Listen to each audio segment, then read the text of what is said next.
नमस्कार साथियों, मैं अंजन शेख तिवारी रक्षा एकेडमी की तरफ से आपका हार्दिक स्वागत करता हूं।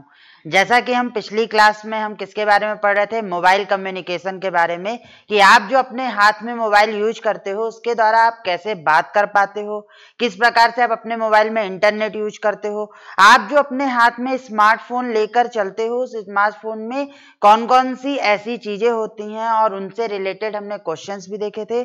जो आपको इसके ऑब्जेक्टिव मिलेंगे वो ऑब्जेक्टिव आपको 20 तारीख से 9 बजे की क्लास में मिलेंगे। आज हम उसी कम्युनिकेशन सिस्टम जो कि हमारा क्या है, सूचना एवं संचार प्रौद्योगिकी का, उसमें हम बात करेंगे आज किसकी, आज हम बात करेंगे सैटेलाइट कम्युनिकेशन की। मतलब कि हमारे उपग्रह के माध्यम से कैसे संचार होता है।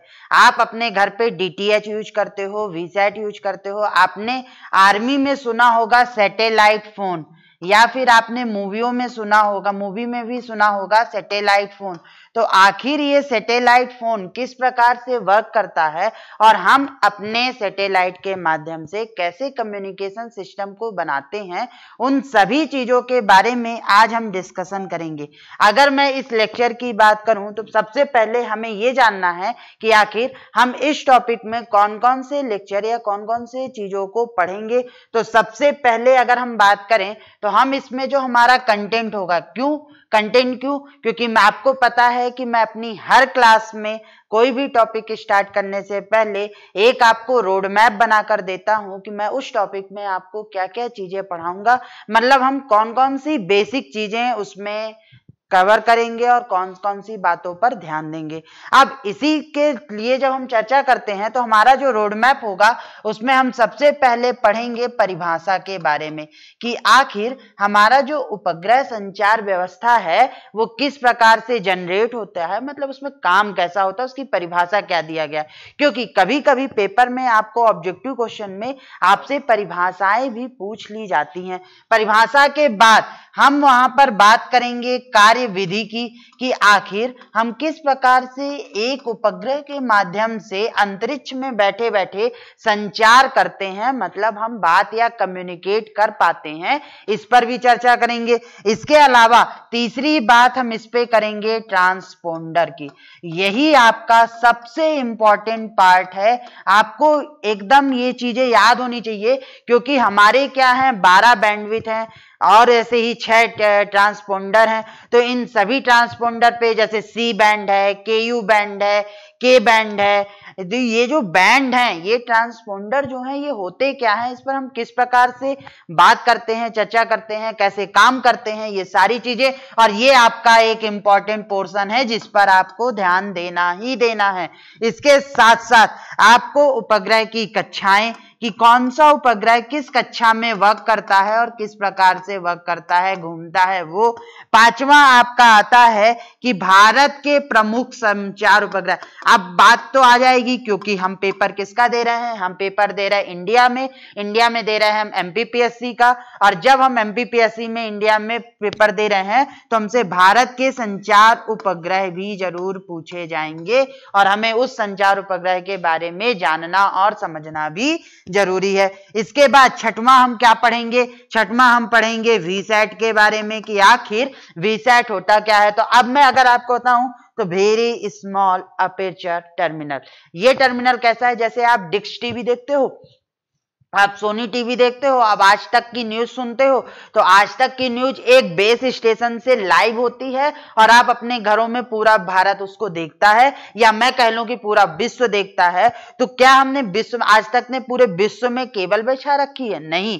उसने क्या किया, उसने अपने डेटा को सैटेलाइट को भेजा, सैटेलाइट ने उस डेटा को पूरे ग्लोब पे ट्रांसमिट किया। तो ये जो कहलाया, ये टर्मिनल किसके माध्यम से होता है, ये कहलाता है आपका क्या, वीसैट। फिर सातवां आ जाता है, छठवें टॉपिक के बाद सातवां होता है आपका डीटीएच सेवा, मतलब डायरेक्ट टू होम सेवा क्या होती है, इसमें भारत ने कब शुरुआत की, किस लिए शुरुआत की, क्यों शुरुआत की, इन सभी बातों पे चर्चा करना हमारा मुख्य उद्देश्य है। इसके बाद हम 8वें नंबर पर आते हैं और 8वें नंबर पे हम बात करेंगे रेडियो स्पेक्ट्रम की।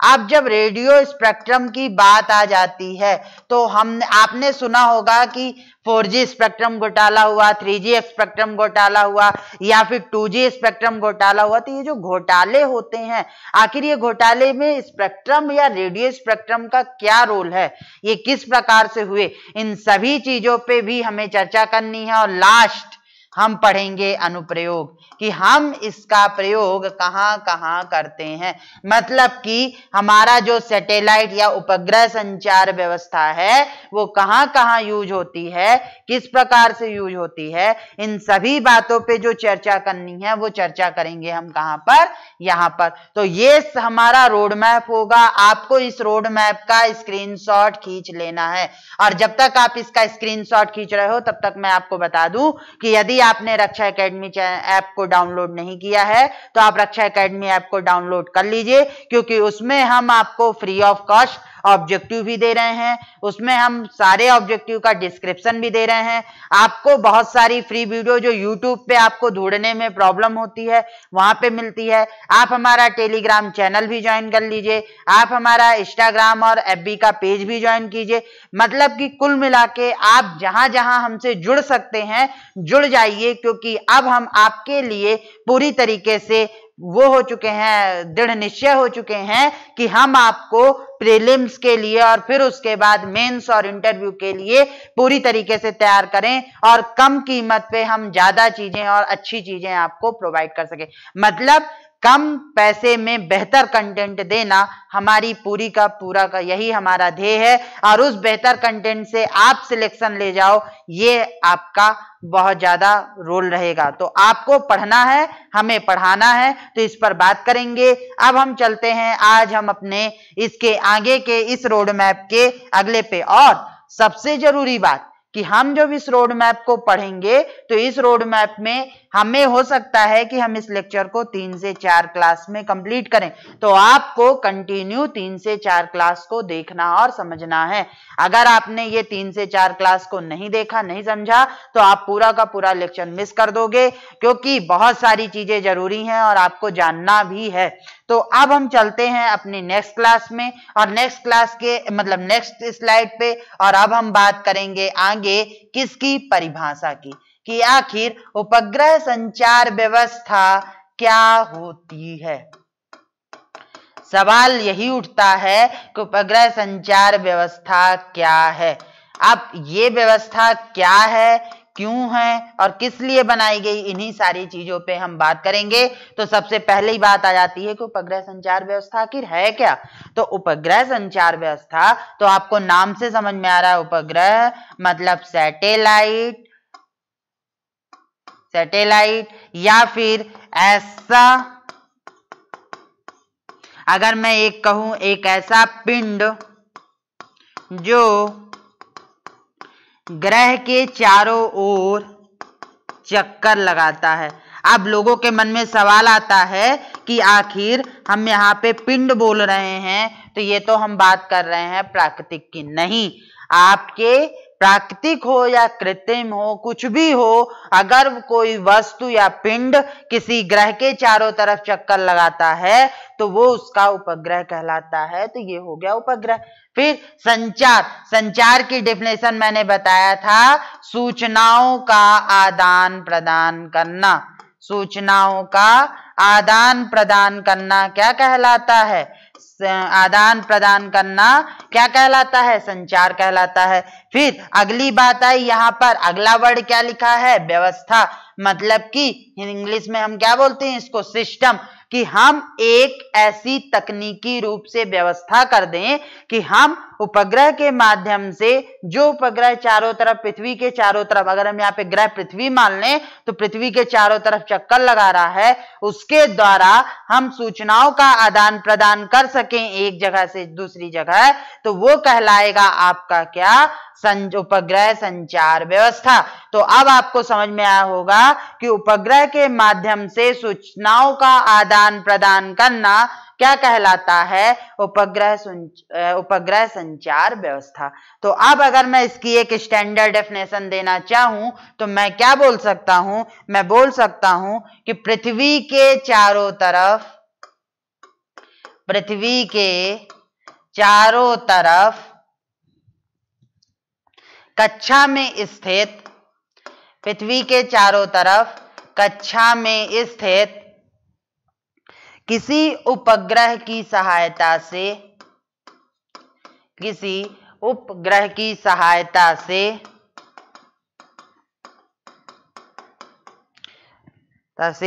एक जगह से दूसरी जगह तक, एक जगह से दूसरी जगह तक, एक जगह से दूसरी जगह तक सूचनाओं का स्थानांतरण करना, सूचनाओं का आदान प्रदान करना, आदान प्रदान करना उपग्रह संचार व्यवस्था कहलाती है। उपग्रह संचार व्यवस्था कहलाती है। मतलब कि सीधा सीधा सा फंडा है कि पृथ्वी की चारों तरफ कक्षा में स्थित किसी उपग्रह की सहायता से पृथ्वी में ही एक जगह से दूसरी जगह तक सूचनाओं का आदान प्रदान करना आपका उपग्रह संचार व्यवस्था कहलाता है। एक लाइन पे हो गया।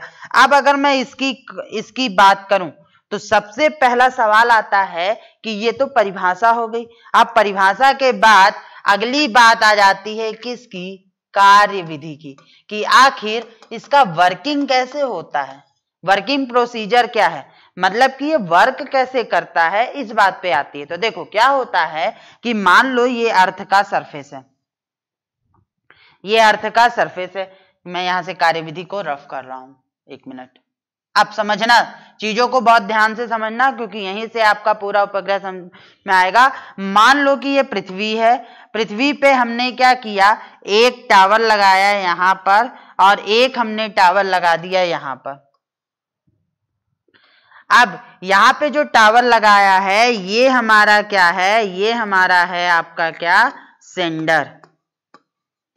और यहां पे हमने जो ये टावर लगाया है, हमने यहां पर एक व्यक्ति बैठा हुआ है, मान लो रमेश बैठा हुआ है, और रमेश को हमने क्या करना है, एक डेटा भेजना है। मान लो हमें एक मैसेज यहां से रमेश को भेजना है और हमारे पास कोई प्रॉपर कम्युनिकेशन नहीं है। तो अब अगर हम यहां से रमेश को कुछ भेजते हैं तो हमने क्या किया, पृथ्वी के चारों तरफ एक सैटेलाइट क्या कर रहा है, चक्कर लगा रहा है।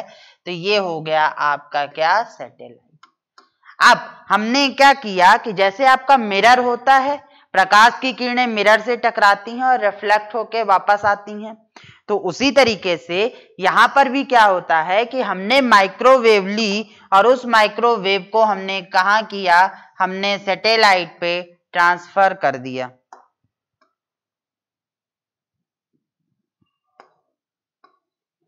हमने क्या किया, उस एक माइक्रोवेव ली और उस माइक्रोवेव के जरिए हमने एक सूचना किसको ट्रांसफर कर दी, सैटेलाइट को ट्रांसफर कर दी। अब जब हमने यहां से एक सूचना सैटेलाइट को ट्रांसफर की तो सैटेलाइट ने क्या किया, इस सिग्नल को यहां पर रिसीव किया और रिसीव करने के बाद इसको पुनः रिफ्लेक्ट मतलब लौटा दिया, कहां पर, इस तरफ। तो यहां से ट्रांसमिट हुई और यहां से ये क्या हो गया, रिसीवर के पास पहुंच गई। तो ये जो वर्किंग कहलाया कि अर्थ सरफेस से एक सेंडर था, सेंडर ने माइक्रोवेव का यूज किया और उस माइक्रोवेव के जरिए उसने क्या किया, अपनी इसको एक सिग्नल भेजा, कहां पर, सैटेलाइट को, और सैटेलाइट ने उस सिग्नल को रिसीव किया और फिर वापस उसको कहां लौटा दिया, उसको वापस लौटा दिया उसने कहां पर, रिसीवर पे। तो ये जो कम्युनिकेशन कहलाया, ये कम्युनिकेशन कहलाया आपका सैटेलाइट कम्युनिकेशन। अब यहां पर कुछ चीजें आपको जाननी थी। सेंडर वह होता है जो सिग्नल को सेंड करता है, जिसे हिंदी में हम क्या कहते हैं, प्रेषक कहते हैं। रिसीवर वह होता है जो सिग्नल को क्या करता है, रिसीव करता है। इनके बीच में से माध्यम कौन सा हो गया, सैटेलाइट हो गया। तो ये बात तो मैंने आपको कम्युनिकेशन सिस्टम का जिस दिन बेसिक पढ़ाया था, उस बेसिक में मैंने आपको ये समझाया था कि क्या होते हैं सेंडर, क्या होते हैं रिसीवर और कैसे इनका कम्युनिकेशन सिस्टम जनरेट होता है। अब इस सैटेलाइट के फिगर में कौन कौन सी चीजें आती हैं? तो अगर मैं सैटेलाइट के इस फिगर की बात करूं तो यहां पर 3 चीजें होती हैं। जो सेंडर होता है उसे हम बोलते हैं ट्रांसमीटर, और सैटेलाइट कम्युनिकेशन में हम इसे बोलते हैं अर्थ स्टेशन। अर्थ स्टेशन याद रखना, पेपर में क्वेश्चन आएगा कि वह एरिया या वह जगह जहां से हम सिग्नल को ट्रांसमिट करते हैं उसे कहते हैं, तो उसे क्या कहते हैं? उसे हम कहते हैं अर्थ स्टेशन। उसके बाद अगला पूछा जाएगा क्या? रिसीवर। तो इसे तो हम रिसीवर ही कहते हैं, प्राप्तकर्ता ही है। तो ये तो हो गया आपका क्या? प्राप्तकर्ता। ठीक है, रिसीवर हो गया। अब सैटेलाइट को हम यहां पर क्या बोलते हैं? सैटेलाइट में एक डिवाइस लगी होती है जिसे हम बोलते हैं ट्रांसपोंडर। ट्रांसपोंडर मतलब क्या होता है? ट्रांस मतलब रिसीव करना, ट्रांसमिट करना। पोंड मतलब होता है रिसीव करना। आर मतलब होता है डिवाइस। तो एक ऐसी डिवाइस जो रिसीविंग का भी काम करे और ट्रांसमिटिंग का भी काम करे, मतलब सिग्नल को रिसीव भी करे, रिसीव करने के बाद सिग्नल को ट्रांसमिट भी करे, दोनों काम करे, उस डिवाइस को हम क्या बोलते हैं? ट्रांसपोंडर बोलते हैं। तो ये हो गया आपका ट्रांसपोंडर। जब हम ट्रांसमीटर से कोई सिग्नल सैटेलाइट को भेजते हैं तो उसे हम बोलते हैं अपलिंक। तो क्वेश्चन पूछा जाता है कि वह सिग्नल जो ट्रांससेंडर से सैटेलाइट को भेजा जाता है उसे हम क्या बोलते हैं? तो सेंडर से सैटेलाइट को भेजे जाने वाला सिग्नल क्या कहलाता है? अपलिंक कहलाता है। तो फिर सवाल उठता है कि सैटेलाइट से रिसीवर को भेजा गया सिग्नल क्या होगा? तो सैटेलाइट से रिसीवर को भेजा गया सिग्नल क्या कहलाता है? डाउन लिंक कहलाता है। मतलब कि सैटेलाइट जो सिग्नल रिसीव को देता है, ये यहाँ पे इसको रिसीव कर रहा है, तो ये क्या होता है? डाउन लिंक होता है। एक बात हमेशा याद रखना कि अपलिंक की स्पीड हमेशा डाउन लिंक से ज्यादा रखी जाती है, या यूं कह लो कि डाउनलिंक की स्पीड हमें ज्यादा मिलती है, अपलिंक की कम मिलती है। इसका रीजन क्या होता है? इसका रीजन ये होता है कि देखो, जब आप किसी खड़े एरिया में चढ़ाई करते हो, गाड़ी चढ़ाते हो, तो आपको अपना एक्सीलेटर और इंजन पे दबाव ज्यादा बनता है, आपको एक्सीलेटर ज्यादा लेना पड़ता है। लेकिन जब आप नीचे की तरफ जाते हो, ढलान पे जाते हो, तो आपको एक्सीलेटर कम लेना पड़ता है, ऑलरेडी आपकी स्पीड बढ़ जाती है। तो यही चीज यहाँ पे है कि जब हम यहाँ से सिग्नल सैटेलाइट को दे रहे हैं तो हमें थोड़ा फोर्स लगाना पड़ेगा। फोर्स लगाना पड़ेगा तो अपलिंक को हमें ज्यादा रखना पड़ेगा। लेकिन जब सैटेलाइट इसको ट्रांसमिट करेगा तो वो डायरेक्टली नीचे आएगा, तो यहां पर ये चीज क्या हो जाएगी? कम हो जाएगी। तो यही जो चीजें है ये आपको याद रखना है कि जब सेंडर किसी सिग्नल को सैटेलाइट पे भेजता है तो वो प्रोसेस अपलिंक कहलाती है। जब सैटेलाइट उस सिग्नल को रिसीवर को भेजता है तो वह प्रोसेस क्या कहलाती है? डाउनलिंक कहलाती है। सैटेलाइट जो होता है उसको हम क्या बोलते हैं? ट्रांसपोंडर बोलते हैं, जिसका मतलब ट्रांस मतलब ट्रांसमीटर जो सिग्नल को ट्रांसमिट कर रहा है, पोंड मतलब सिग्नल को रिसीवर जो सिग्नल को रिसीव कर रहा है, कहां से? इधर से। ये इसके लिए सैटेलाइट के लिए यहां पर ये क्या हो गया? रिसीव करना हो गया, है ना। और यहां पर ये सैटेलाइट के लिए क्या हो गया? ट्रांसमिट करना हो गया। तो ट्रांसमिट, तो ये क्या कहलाया? और अर मतलब बता चुका हूं, बार बार बोलता हूं कि अर का मतलब क्या होता है? डिवाइस होता है। ईआर का मतलब, तो यहां पर ये एक डिवाइस हो गई। तो ये जो कम्युनिकेशन सिस्टम कहलाया, यही पूरा कम्युनिकेशन सिस्टम क्या कहलाया? सैटेलाइट कम्युनिकेशन सिस्टम, मतलब कि उपग्रह संचार व्यवस्था। तो जल्दी से इसे नोट, इसका स्क्रीनशॉट लो, यदि बना रहे हो तो जल्दी से इसको बनाओ। फिर हम चलते हैं एक एक चीजों के बारे में डिटेल में देखते हैं कि ये क्या होता है। और जितनी वर्किंग मैंने यहाँ पे समझाई है वो सारी वर्किंग आपको याद होनी चाहिए। अब यहाँ पर एक चीज और आ जाती है कि हम मोस्ट ऑफ टाइम हम क्या करते हैं? मोस्ट ऑफ टाइम हम क्या करते हैं? हमारे लिए जो ये सैटेलाइट होता है, इस सैटेलाइट को हम रखते हैं geostationary satellite. Geostationary satellite ही रखते हैं इसको। इसकी चर्चा हम करेंगे भू स्थैतिक भूस्थैतिक, इसकी चर्चा हम करेंगे, आप कंफ्यूज मत होइएगा। अभी हम यहाँ पे सैटेलाइट कम्युनिकेशन के रूप में पढ़ रहे हैं, इसका हम एक चैप्टर अभी स्पेस टेक्नोलॉजी, जब अंतरिक्ष विज्ञान पढ़ेंगे आपका, तो वहां पर मैं आपको सैटेलाइट को और अच्छे से और डिटेल में और अच्छे मतलब बृहद तरीके से पढ़ाऊंगा, क्योंकि वहां पर वो आपका टॉपिक आपके मेंस में है, प्री में नहीं है। यहाँ पे जो क्लासेस चल रही हैं ये बेसिकली प्री के हिसाब से चल रही हैं। तो अभी हम बात सिर्फ फैक्चुअल चीजों की और उन चीजों की बात करेंगे जो आपके प्री के हिसाब से इंपॉर्टेंट है। जब हम स्पेस टेक्नोलॉजी पढ़ेंगे तो वहां पर हम फिर से इस चीज को पढ़ेंगे और वहां पे हम इसको और डिटेल में और अच्छे से विस्तृत रूप में पढ़ेंगे, क्योंकि वहां पे हमें उसकी क्या करने है, आंसर राइटिंग करनी है। तो अभी आपने अगर इसको बना लिया है, बना लीजिए, स्क्रीनशॉट ले रहे हो तो स्क्रीनशॉट ले लो। फिर हम चलते हैं एक एक चीजों के बारे में, इस फिगर में क्या क्या लिखा हुआ है, अपलिंक के बारे में, डाउनलिंक के बारे में और सबसे जरूरी ट्रांसपोंडर के बारे में डिस्कशन करेंगे कि ये क्या क्या होते हैं।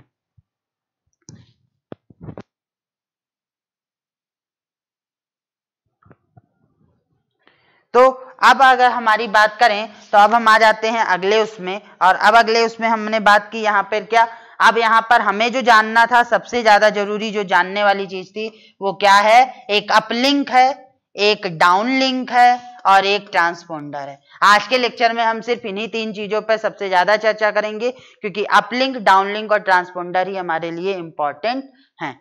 तो चलिए जल्दी से, आप अगर नहीं बना पाए तो बना लीजिए, तब तक मैं पानी पी लूं, उसके बाद हम चलते हैं।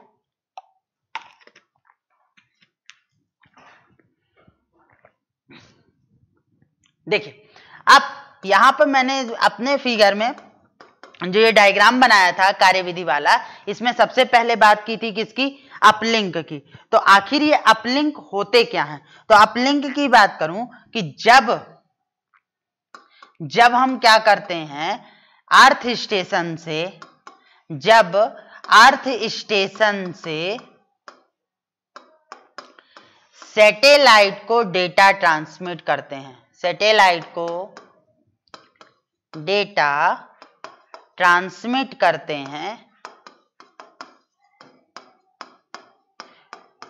हैं तो उसे हम क्या बोलते हैं, अपलिंक बोलते हैं। मतलब कि ये हमारा अर्थ स्टेशन हो गया, अर्थ स्टेशन का टावर हो गया। अब अर्थ स्टेशन से हमने क्या किया, ये हमारा सैटेलाइट हो गया। अब हमने क्या किया, अर्थ स्टेशन से सैटेलाइट को डेटा भेजा, डेटा ट्रांसमिट किया, और जो हमने सैटेलाइट को डेटा ट्रांसमिट किया तो ये प्रोसेस क्या कहलाई, ये प्रोसेस कहलाई आपकी क्या, अपलिंक। अब इसी का उल्टा कर दो, उल्टा कैसे करो कि जब मैं डाउनलिंक की बात करूं, जब मैं डाउनलिंक की बात करूं तो मैं क्या बोलूंगा कि जब सैटेलाइट अर्थ में स्थित, जब सैटेलाइट अर्थ में स्थित किसी प्राप्तकर्ता को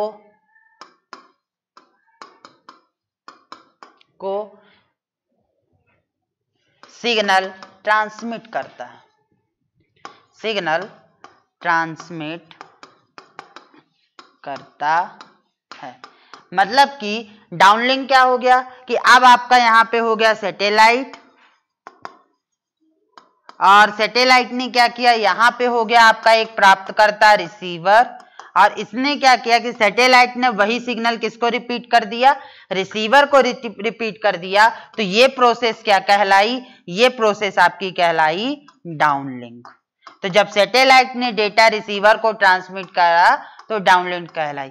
अब आपको एक बहुत ही सिंपल एग्जांपल दूं, आप अपने मोबाइल फोन में यूज करते हो, जब आप गूगल ड्राइव यूज करते हो, जब गूगल ड्राइव में आप कोई फाइल अपलोड करते हो तो वो कहलाता है अपलिंक, है ना। अप करना, उस पर अपलोड करना, वहां पे आप क्या हो रहा है, अपलोड और डाउनलोड आ गया। और जब आप गूगल ड्राइव से कोई फाइल डाउनलोड करते हो, मतलब कि उसको अपने फोन पे डालते हो, तो उसे आप बोलते हो डाउनलोड। अब यहाँ पे क्या हुआ, यहाँ पे वही चीज है, बस अपलिंक और डाउनलिंक है कि जब आपने क्या किया कि जब आपने अर्थ स्टेशन से, मतलब ग्राउंड स्टेशन से अपने सिग्नल को ट्रांसमिट किया, कहां पर, सैटेलाइट पे, तो वो क्या कहलाया, वो कहलाया अपलिंक। और जब सैटेलाइट ने उसी सिग्नल को रिसीव करके उसको मॉड्यूलेट करके उसकी पावर बढ़ाकर वापस से रिसीवर को ट्रांसमिट कर दिया तो वो कहलाया डाउनलिंक। अब आपको ये समझ में आ गया होगा। अब एक चीज और सबसे इंपॉर्टेंट याद रखना कि किसी पृथ्वी को कवर करने के लिए, मतलब पूरी पृथ्वी को कवर करने के लिए, पृथ्वी क्या है, थोड़ी सी चपटी है पर मैं यहाँ पे गोल मान के चलता हूं, तो पूरी पृथ्वी को कवर करने के लिए हमें कम से कम 3 सैटेलाइट की जरूरत पड़ती है। 1, 2 और 3। याद रखना, हमेशा बार बार पेपर में पूछा जाता है कि पूरे अर्थ को कवर करने के लिए हमें कम से कम कितनी सैटेलाइट की जरूरत पड़ता है, मतलब हमें कम से कम कितने सैटेलाइट यानी संचार उपग्रह लगाने पड़ेंगे कि हमारी पूरी पृथ्वी में हम संचार प्रॉपर तरीके से कर सकें।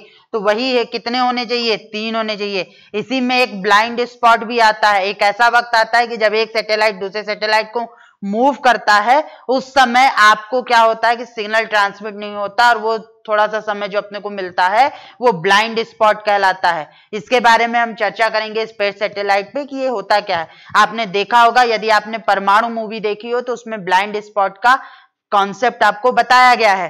तो ये होता है प्लान। तो आपके लिए तो क्वेश्चन यही है कि एक पृथ्वी में पूरी तरीके से कम्युनिकेशन करने के लिए हमें मिनिमम कितने सैटेलाइट या मिनिमम कितने उपग्रह की जरूरत पड़ती है, तो हमें मिनिमम 3 उपग्रह की जरूरत पड़ती है। ये क्वेश्चन कई बार आपसे पेपर में पूछा जा चुका है और आपको इस पर ध्यान देना है। अब सबसे जरूरी बात आती है हमारे सैटेलाइट का, और आज के इस क्लास का लास्ट पॉइंट होगा। इसके बाद जो हमने रोड मैप देखा है, उस रोड मैप में हम आगे की क्लास नेक्स्ट लेक्चर में देखेंगे, आगे के टॉपिक नेक्स्ट लेक्चर में देखेंगे।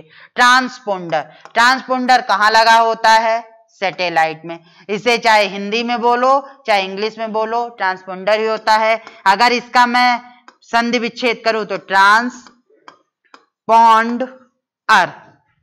ट्रांस मतलब ट्रांसमिट करना,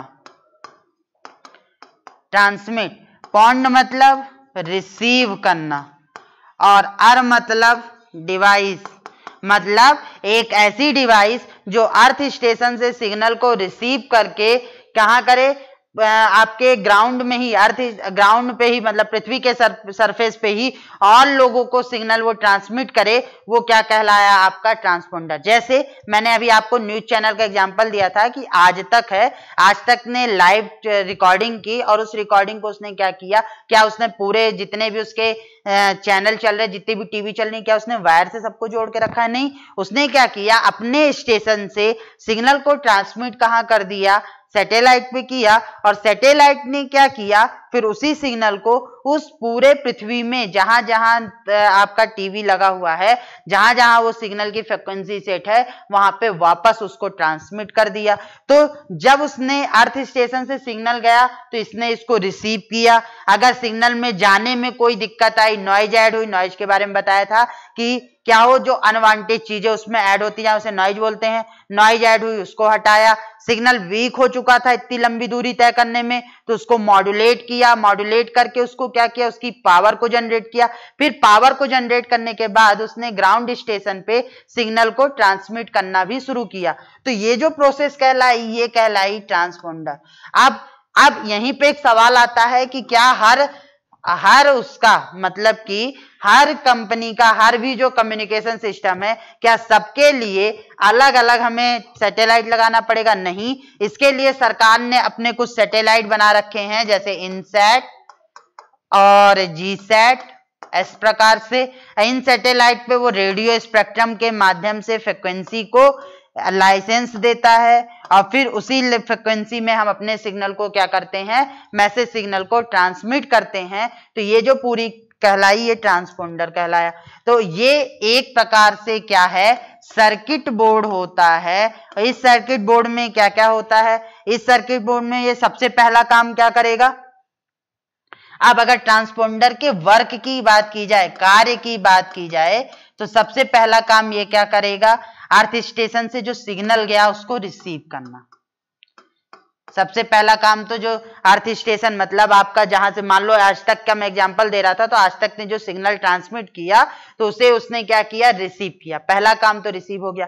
अब रिसीव हुआ तो दूसरा काम वो क्या करेगा, फिल्टर करेगा। फिल्टर क्यों करेगा, मैंने आपको एग्जांपल दिया था कि क्या होता है कि जैसे मैं बोल रहा हूं, आप लोग 4 लोग बैठे हो, मैं अब बोल रहा हूं और आप 4 लोग भी चिल्लाना शुरू कर दो, तो मेरी वॉइस की एक फ्रिक्वेंसी है और 4 लोग और जो चिल्ला रहे हैं उनकी फ्रिक्वेंसी है, तो मेरी वॉइस के साथ उन 4 लोगों की भी वॉइस ऐड हो गई, तो मेरा जो ओरिजिनल सिग्नल था उन 4 लोगों के साथ क्या हो गया, इंटरप्ट हुआ और खराब हो गया। तो जो करप्शन हुआ, उस करप्ट सिग्नल को सुधारने के लिए, उसको हटाने के लिए हमने क्या किया, फिल्टर लगाया, क्योंकि हम नीचे से सैटेलाइट पे भेज रहे हैं। अब फिल्टर करने के बाद क्या होता है कि जब हम लंबी डिस्टेंस पे सिग्नल को ट्रांसमिट करते हैं तो हमारा सिग्नल क्या हो जाता है, कमजोर हो जाता है, उसकी पावर कम होने लगती है। अब पावर कम हो रही है तो फिर हमने यहां पर क्या लगाया, यहां पर हमने एक लगाया एम्पलीफायर। अब एम्पलीफायर क्या करेगा, आप अपने घर पे अपने रेडियो में या मोबाइल में एम्पलीफायर यूज करते हो, वॉल्यूम बढ़ाते हो या घटाते हो, तो वॉल्यूम बढ़ाना या घटाने का मतलब क्या है, सिग्नल की स्ट्रेंथ को बढ़ा देना या घटा देना। तो यहां पर हमने क्या किया कि एक एम्पलीफायर लगाया जिसने सिग्नल की पावर को क्या किया, एम्पलीफाई कर दिया। अब इसकी जरूरत क्यों पड़ी, क्योंकि फिर से हमें उसी सिग्नल को सैटेलाइट के माध्यम से जो अलग अलग कस्टमर बैठे हैं आज तक के, उनके पास पहुंचाना है। अब जब उनके पास पहुंचाना है तो जो अगर सिग्नल हमारा आधा अधूरा पहुंचेगा तो फिर सर्विस तो खराब होगी ना, इसीलिए हमने क्या लगाया, एम्पलीफायर। एम्पलीफायर लगाने के बाद फिर हमारा चौथा क्या हो जाता है कि फिर हमें उसको क्या करना है, फिर हमें उसे ट्रांसमिट भी तो करना है अर्थ प्राप्तकर्ता में। तो 4 काम हमारे लिए एक ट्रांसपोंडर करता है। पहला, सिग्नल को रिसीव करता है, फिर उसको फिल्टर करता है, उसमें जो नॉइज और जो अनवांटेड चीजें हैं उसको हटाता है ओरिजिनल सिग्नल को, फिर ओरिजिनल सिग्नल को फिर वो एम्पलीफाई करता है, उसकी पावर को बढ़ाता है, उसकी पावर को बढ़ाने के बाद फिर उसे ग्राउंड स्टेशन में जो अलग अलग डीटीएच में बैठे हैं उसको वो क्या करता है, ट्रांसमिट भी करता है। तो ये 4 कामों के लिए हमारा एक ट्रांसपोंडर यूज होता है।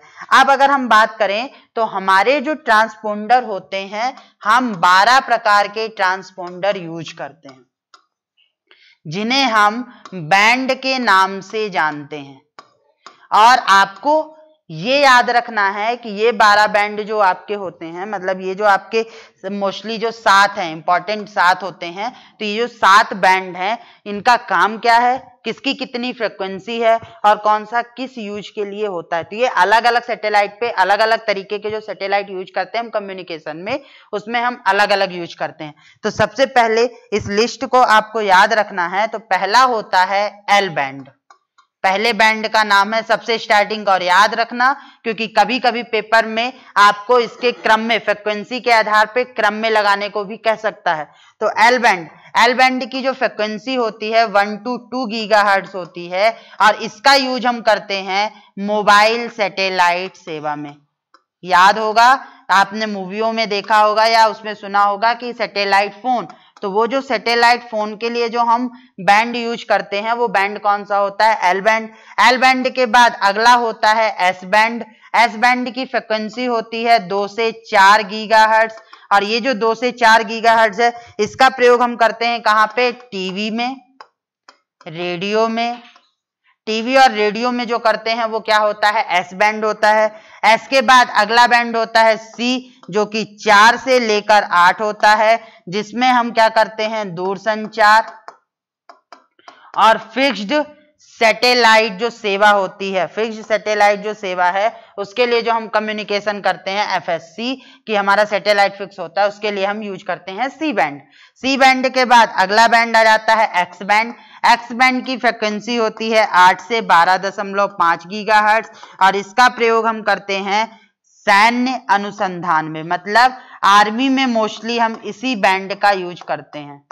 एक्स बैंड आपने सुना भी होगा, एक्स बैंड। एक्स बैंड के बाद अगला जो बैंड आता है वो केयू बैंड होता है, और इस बैंड को बिल्कुल याद कर लेना, दिमाग में बैठा लेना, क्योंकि यही बैंड हमारे इंडिया में सबसे ज्यादा यही बैंड यूज होता है सैटेलाइट में, केयू बैंड। एक केयू, एक के और एक का, मतलब कूका, सीधा सीधा याद करो कूका से, और ये याद रहने चाहिए केयू, के और का। तो KU, K और K ये तीनों बैंड आपको याद होने चाहिए। तो KU बैंड तो वहां हम 12.5 तक गए थे, तो 12.5 से कहां चले गए 18 गीगाहर्ट्ज में, और 18 गीगाहर्ट्ज में आए तो यहां पर हम क्या करेंगे, ब्रॉडकास्टिंग, मतलब जो हम लाइव चैनल या स्पोर्ट्स देखते हैं या लाइव चीजें देखते हैं वो इसी बैंड पे होती हैं। इंटरनेट, जो आप इंटरनेट यूज करते हो सैटेलाइट के माध्यम से, वो DTH की जो सेवा होती है, इस लाइन को याद कर लेना क्योंकि पेपर में क्वेश्चन पूछा गया है यूपीएससी में कि DTH की सेवा सैटेलाइट में किस बैंड के माध्यम से दी जाती है। तो DTH की सेवा सैटेलाइट में जो भारत में दी जाती है वो KU बैंड में ही दी जाती है। तो इसको याद रखना, मतलब कू का मतलब KU, K और K, ये तीन तो आपको एकदम रटे होने चाहिए क्योंकि इनके बारे में पेपर में पूछा जाता है। और हमारे जो इंडिया में जो सैटेलाइट यूज होते हैं संचार के लिए, उसमें मोस्टली आपके यही तीन बैंड सबसे ज्यादा यूज होते हैं। KU, अब K के बाद यहाँ 18 में पहुंच गए तो अगला जो होगा वो 18 से कहां तक हो गया, 18 से आपका हो जाएगा किसमें, 26 में। तो इसको भी हम इसके बराबर मान लो कि 12.5 से 18 में, और फिर अगला हो जाएगा 18 से लेकर 26.5 तक। तो गीगाहर्ट्ज, ये इसकी बैंडविड्थ या फ्रीक्वेंसी है। अब इसका जो होता है ये फिक्स्ड सैटेलाइट कम्युनिकेशन होता है कि जो हम कम्युनिकेशन एक फिक्स सैटेलाइट के द्वारा करते हैं, उसके माध्यम में जो कम्युनिकेशन होता है वो ये हो गया। और लास्ट का बैंड जो होता है ये वीसैट सर्विस में यूज होता है। अभी मैंने आपको किसका एग्जांपल दिया था, अभी मैंने आपको एग्जांपल दिया था आज तक टीवी का, कि एक अर्थ स्टेशन पे आज तक टीवी, उसने अपना चैनल में वीडियो रिकॉर्ड की और उसको क्या किया, ट्रांसमिट किया, और फिर वो अलग अलग घरों में टीवी के माध्यम में इससे क्या हुआ हमने देखा। तो इसके लिए जो हम सिस्टम जनरेट करते हैं वीसैट होता है। आप इसी लेक्चर में लास्ट में मैं आपको DTH और वीसैट पढ़ाऊंगा क्योंकि DTH और वीसैट में आपको सबसे ज्यादा क्वेश्चन बनते हैं। तो आपको ये जो बैंड्स हैं इनको याद रखना है। अब भारत में जो बैंड यूज होते हैं उस पर भी सवाल आता है। तो एक होता है S, एक होता है C और एक होता है KU। अब तो का भी यूज होने लगा है पर का भी उतना यूज नहीं होता। S को हम बोलते हैं निम्न आवृत्ति बैंड, मतलब हमें जहां कम फ्रिक्वेंसी की जरूरत है वहां पे हम इसको लगाएंगे। मध्यम आवृत्ति बैंड हम किसे बोलते हैं, C को बोलते हैं, ये पूछा जाता है। और इसको बोलते हैं हम हाई, मतलब उच्च आवृत्ति बैंड। ये क्वेश्चन भी आपसे यूपीएससी में पूछा जा चुका है कि निम्नलिखित में से भारत में प्रयुक्त होने वाले उच्च आवृत्ति बैंड का नाम क्या है। तो निम्नलिखित में से भारत में प्रयुक्त होने वाले उच्च आवृत्ति बैंड का नाम क्या है, KU बैंड है। अब इसके बाद जो S और C बैंड होता है, इस S और C बैंड को हम जियो स्टेशनरी सैटेलाइट में यूज करते हैं। जियो स्टेशनरी भूस्थैतिक में यूज करते हैं, पहली बात। दूसरी बात, ये जो KU बैंड होता है इसकी शुरुआत हमने कहां से की थी, इनसैट 2C सैटेलाइट, जो हमारा इनसैट का 2C सैटेलाइट है, वो 2C सैटेलाइट जो है, तो ये आपका क्या था, आपका इनसैट 2C जो है, इसमें हमने KU बैंड की सबसे पहले की थी। इसके द्वारा हमारा काम क्या है, सूचनाओं का एकत्रीकरण, सूचनाओं का एकत्रीकरण। आपको याद होगा मैंने पढ़ाया था ई गवर्नेंस में मैंने ये बोला था कि जो हमारा डिजिटल इंडिया मिशन है, उस डिजिटल इंडिया मिशन में हम क्या कर रहे थे, वहां पर हम लेकर आए थे किसको, NIC को। NIC हमारा क्या है, नेशनल इंफॉर्मेटिक्स सेंटर, जहां पर सरकार के द्वारा जो भी डेटा कलेक्ट होता है वो सारा डेटा कहाँ स्टोर होता है, NIC में। हम जब एक्सेस करते हैं तो हम NIC के ही सर्वर के द्वारा अपने डेटा को एक्सेस करते हैं, चाहे आप किसी राज्य में हो, चाहे आप किसी डिस्ट्रिक्ट में हो, कहीं पे भी हो, आपको ये डेटा कहाँ स्टोर होता है, NIC में। अब जो ये डेटा NIC में स्टोर हो रहा है, तो यहाँ पर आपका जो सूचनाओं का एकत्रीकरण हो गया। अब क्या है कि हम एक गांव, अब हम सब जगह वायर के माध्यम से तो नहीं पहुंच सकते, तो हमने क्या किया कि इस NIC को हमने किससे जोड़ा, इनसैट 2C से मान लो जोड़ दिया। फिर इनसैट 2C ने क्या किया, सूचनाओं का एकत्रीकरण भी कर रहा है, फिर सूचनाओं को आपको ट्रांसफर भी कर रहा है। तो ये जो KU बैंड है, C बैंड है और S बैंड है, इसको भी आपको याद रखना है। और यही थे हमारे क्या, ट्रांसपोंडर। तो आज की क्लास में हमने क्या क्या जाना, तो अगर हम अपने रोड मैप की तरफ चलें तो आज की क्लास में हमने जाना कि सैटेलाइट कम्युनिकेशन की परिभाषा क्या होती है। फिर हमने जाना कि सैटेलाइट कम्युनिकेशन में हम करते क्या हैं, किस प्रकार से हम उसकी कार्यविधि को जाना। कार्यविधि के बाद हमने जाना ट्रांसपोंडर के बारे में कि आखिर ट्रांसपोंडर होते क्या हैं, भारत में कौन कौन से यूज होते हैं, कौन सा उच्च आवृत्ति होता है, कौन सा निम्न आवृत्ति होता है, ये सारी चीजें जान ली। अब हम कल की क्लास में जब मिलेंगे तो हम इसके रोड मैप के आगे चलेंगे, जहां पर हम बात करेंगे उपग्रह की कक्षा की, भारत के संचार उपग्रह की और वीसैट की। तो कल की क्लास में हम इसके आगे बढ़ेंगे। आज की क्लास में हमने इतना देख लिया है। अगली बार जाने से पहले 2-3 चीजें आपको ध्यान रखनी है। वो बातें क्या हैं समझ लीजिए। आपने अगर हमारा टेलीग्राम में चैनल को सब्सक्राइब नहीं किया है तो आप उसको, पहला काम कि आपको क्या करना है, टेलीग्राम अपने मोबाइल पे डाउनलोड करना है। यदि डाउनलोड है तो अच्छी बात है। आपको रक्षा एकेडमी चैनल को सब्सक्राइब करना है, क्योंकि हमारे क्लास की सारी इंफॉर्मेशन आपको वहां पे मिलती है। टेलीग्राम के बाद आपको फेसबुक पे जाना है। फेसबुक आप चलाते ही होगे तो फेसबुक पे भी आपको रक्षा एकेडमी पेज को लाइक करना है, सब्सक्राइब वो करना है। उसके बाद आपको इंस्टाग्राम पे भी जाना है और इंस्टाग्राम पे भी आपको रक्षा एकेडमी चैनल को ज्वाइन करना है। क्यों ज्वाइन करना है, इसका रीजन ये है कि हम बहुत सारे क्वेश्चन मेंस के और प्री के और बहुत सारी इंफॉर्मेशन यहाँ पर देते हैं, और हमारी यूट्यूब की जो भी क्लास की शेड्यूलिंग होती है वो सारी शेड्यूलिंग आपको यहाँ मिलती है। इसके अलावा अब आपको सबसे जरूरी काम करना है, रक्षा एकेडमी ऐप डाउनलोड करना है। आप कोर्स खरीदते हो या नहीं खरीदते हो कोई मतलब नहीं है, आप इस ऐप को डाउनलोड करके रखो, क्योंकि यहाँ पे हम प्रीलिम्स के अकॉर्डिंग आपको क्वेश्चन ऑब्जेक्टिव देंगे डेली, जो कि आपके प्रीलिम्स के लिए सहायता करेंगे। क्योंकि आप लोग बहुत बार सवाल पूछते हो कि सर हम क्वेश्चन ऑब्जेक्टिव क्वेश्चन कहाँ लगाएं, टॉपिक तो पढ़ लिया, ऑब्जेक्टिव क्वेश्चन कहाँ से लगाएं। तो हमें ऑब्जेक्टिव क्वेश्चन कहाँ से मिलेंगे, रक्षा एकेडमी के एप्लीकेशन पे। तो आपको बस इतना करना है, गूगल प्ले स्टोर पे जाना है, रक्षा एकेडमी सर्च करना है, इंस्टॉल करना है, अपनी आईडी बनाना है। आईडी बनाने के बाद आपको सामने ही रक्षा एकेडमी ऐप में सारी चीजें मिलना शुरू हो जाएंगी और सारी हमारी फ्री क्लासेस वहां पर मिल जाएंगी। उसके बाद यदि आपको हमारी क्लासेस अच्छी लगती हैं तो आप कोर्स को भी खरीद सकते हो। दूसरी बात, अब ये इसके बाद आपको YouTube पे भी जाना है और YouTube पे भी आपको चैनल को सब्सक्राइब करना है। मतलब जितने भी माध्यम हैं सभी माध्यम में आपको हमसे जुड़ना है, क्योंकि सारी इंफॉर्मेशन आपको यहीं पर मिलेंगी और यहीं पर आपसे सारी चीजें डिस्कशन भी की जाएंगी। तो आज की क्लास में इतना ही। नेक्स्ट क्लास में हम मिलेंगे उपग्रह की संचार व्यवस्था से, मतलब कक्षाओं के बारे में जानकारी देखेंगे कि क्या क्या होती हैं कक्षाएं, और आगे बढ़ेंगे। तो आज की क्लास के लिए तो मैं यहीं खत्म करता हूं। धन्यवाद।